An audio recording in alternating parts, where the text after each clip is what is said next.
kommer fra en forening imod hash. Kan du fortælle lidt om, hvad det går ud på? Jamen, det vi for eksempel kan finde på at gøre, det er at ligge på fucking lur ude foran Christiania for eksempel.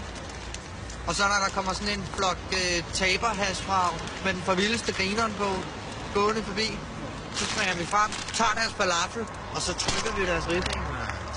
Hvad gør I så, når I har trykket deres ribben?